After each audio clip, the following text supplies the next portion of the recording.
சிரசினிலே அமர்ந்தவளே கங்கை அம்மா அகிலமே ஆள வந்தாய் அம்மா தாயே கங்கை அம்மா ஆதிசிவன் நெற்றி கண்ணை அழுத்திடவே வந்தாயம்மா பரமனோட சிரசினிலே பாங்குடனே அமர்ந்தாயம்மா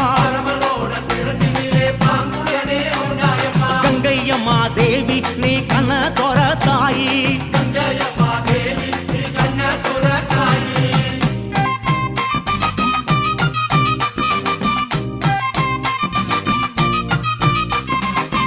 ஏழு கடல் சீமையெல்லாம் சூழ வந்தாய் கங்கையம்மா அம்மா ஆறு குளங்களிலே அழகு நதி ஓடையில்